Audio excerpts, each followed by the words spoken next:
Salam sejahtera Malaysia, denyut nadi suara rakyat bergema di channel ini. Terima kasih kerana bersama-sama dalam channel ini untuk mendapatkan berita terbaru. Bagi anda yang pertama kali, sila tekan butang subscribe, like dan share. Kita jumpa lagi. Bye-bye. Salam sejahtera Malaysia, denyut nadi suara rakyat bergema di channel ini. Penyokong PN semakin mengarut, semakin hilang akal dan semakin tak boleh berfikir sekarang. Makin meroyan lah.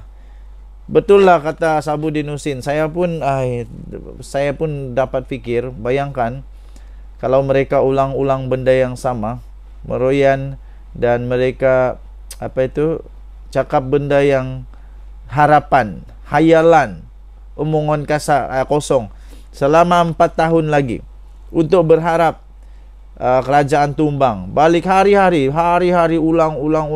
Las-las boleh jadi gila yo. Boleh jadi gila tu. Las-las boleh jadi memang memang rosak akal. Kalau 4 tahun, bayangkan hari-hari ulang benda yang sama. Selepas tahun kelima, walaupun kerajaan perpaduan tak tumbang, tapi sudah terset di minda dia sudah tumbang. Nanti dia betul-betul jadi gila. Betul, kalau dalam masa 4 tahun ulang-ulang perkara yang sama, harap perkara yang sama yang tak jadi kenyataan, tertekan perasaan, las-las boleh jadi gila. Kesian penyokong PN ni. Terbaru ini kerajaan bakal tumbang, penyokong PN makin mengarut. 27 Disember, Harapan Daily. Rafizi di dalam akaun X dia tulis begini, makin mengarut dah ni. Makin mengarut, betul tu Tuan Rafizi. Satu hari 25 Disember aku duduk rumah melayan 11 tun. 11 kucing-kucing aku yang melantun. Melantun kat rumah. Apabila ada satu akaun X ni, dia sisipkan satu berita dan sisipkan satu coretan di X, dan Rafizi ambil coretan itu dan dia balas coretan tersebut. 25 bulan 12 2023 dimaklumkan kepada kami, Rafizi Ramli membuat berjumpa dengan 2 tun menjadi wakil Anwar Ibrahim atau cari jalan keluar dalam ura-ura PMX akan jadi XPM. Rupanya Rafizi di rumah melayan 11 tun. Iaitu kucing-kucing yang melantun kat rumah. Rafizi mewakili Anwar. Lepas tu ditulis pula Rafizi mewakili Anwar Ibrahim atau cari jalan selamat, berjumpa Daim Mahathir sebelum PMX jadi XPM. Semakin mengarut. Penyokong-penyokong pembangkang sehingga kini masih lagi menyebarkan propaganda kononnya kerajaan perpaduan bakal tumbang dalam masa terdekat. Walaupun sudah berkali-kali jangkaan mereka itu meleset. Bahkan timbul dakwaan bahawa kerajaan pusat akan bertukar kononnya Jumaat. Selepas beberapa kali tarik yang digempar-gemburkan, tidak pernah berlaku apa-apa. Sudah lebih setahun sejak Datuk Seri Anwar mengetuai pentadbiran negara. Namun ura-ura Perdana Menteri baru akan mengangkat sumpah cumalah dilihat sebagai persepsi yang dimain-mainkan oleh laskar cyber yang tak ada lagi modal. Kesian. Terbaru, salah satu akaun pro-PN mendakwa Rafizi Ramli pada 25 Disember lalu telah bertemu dengan 2 orang tun untuk menyelamatkan kedudukan Perdana Menteri. Apalagi Rafizi pergi saman orang ni, dia buat fitnah tak keruan ni. Saman dia. Kasih saman banyak sikit kali ni. 1 bilion kah? Baru padan muka dia. Perkara itu turut menarik perhatian Rafizi yang menganggap propaganda mereka semakin mengarut. Dia kata makin mengarut dah ni. Satu hari 25 Disember aku duduk rumah melayan 11 tun katanya. 11 kucing-kucing aku yang melantun dekat rumah, balas Rafizi sambil meletakkan emoji gelak. Sementara itu menerusi satu kumpulan di Telegram, pelbagai andaian ditimbulkan, antaranya kerajaan bakal bertukar lah konon jam 5 petang lah. Ahli Parlimen Bangi Sah Rezan Johan pula Dalam siapan diekspor kata ada pihak yang sedang membiayai laskar upahan cyber untuk terus membawa propaganda kerajaan tumbang.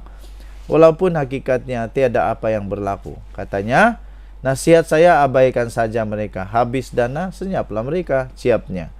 Denyut nadi suara rakyat bergema di channel ini. Bye-bye. Salam sejahtera Malaysia. Denyut nadi suara rakyat bergema di channel ini.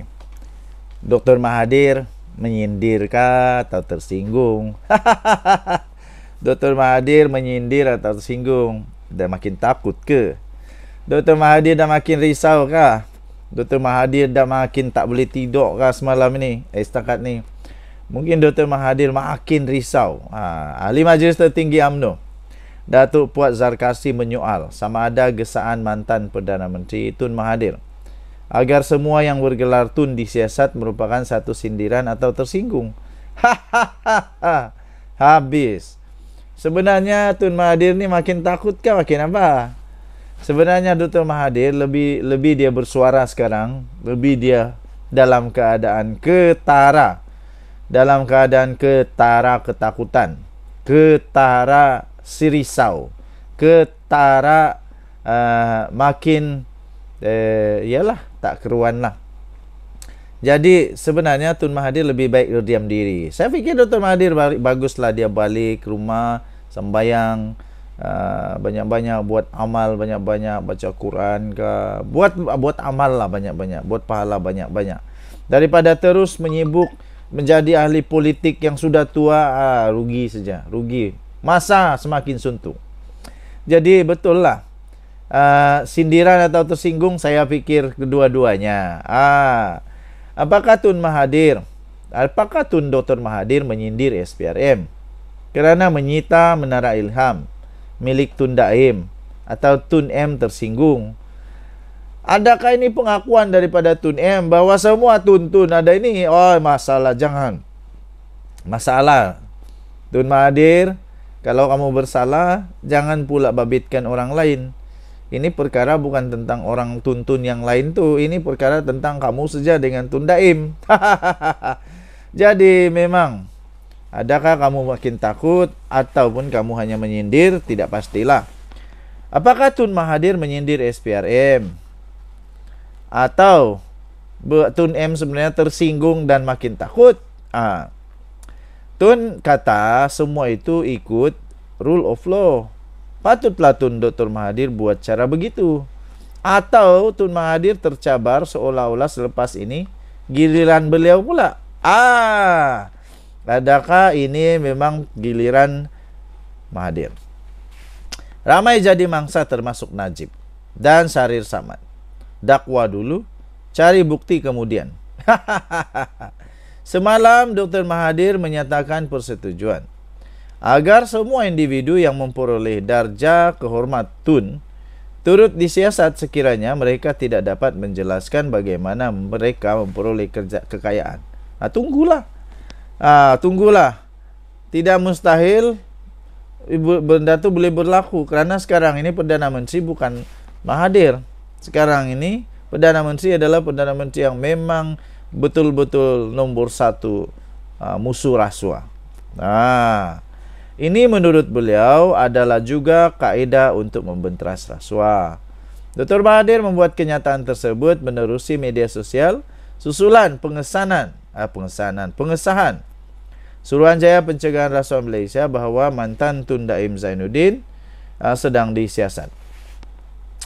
Daim pernah menjadi Menteri Kewangan di bawah pentadbiran Dr. Mahathir. Patutlah Dr. Mahathir risau sangat. Sebab banyak fail Tun Mahathir, pastinya Tun Daim pernah pegang. Dalam pada itu, Puat turut mengkritik SPRM yang didakwa Puat cenderung untuk dakwa dahulu, siasat kemudian. Katanya kes pengubahan wang haram SRC Najib bertahun-tangguh, tahun hadapan baru mula bicara. Akhirnya kes mantan Ketua UMNO bahagian Johor Tan Sri Syahrir Samad digugurkan setelah dimalukan. Tapi saya fikir memang begini kerja SPRM buat kerja dengan betul.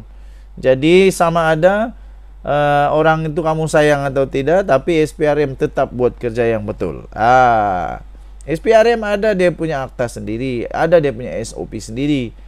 Kalau SPRM tak buat benda betul, mesti diorang sudah kena sesat. Tapi kerana mereka buat SOP betul, jadi apa yang masalahnya?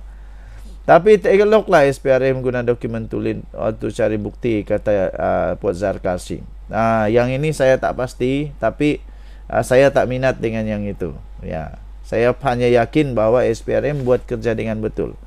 Yang saya minat sekarang ini apa yang Puan Zarkasi tentang Tun Mahathir, yaitu Tun Mahathir menyindir atau tersinggung. Tersinggung maksudnya terasa dan makin meroyan, makin takut agaknya. Saya pikir Tun Mahathir cepat-cepatlah bertobat. Masa semakin suntuk nih. Sudah 98 tahun. Sudah 98 tahun, tahun 2024 nih kalau saya tidak silap. Masa semakin suntuk, ambillah peluang untuk lebih dekat dengan Sang Pencipta. Denyut Nadi Suara Rakyat bergema di channel ini. Jangan lupa tekan butang subscribe, like dan share. Bye-bye. Tadi yang saya bacakan itu daripada Harapan Daily. Daripada Harapan Daily 28 Desember 2023. Tajuk dia, Dr. Mahathir menyindir atau tersinggung.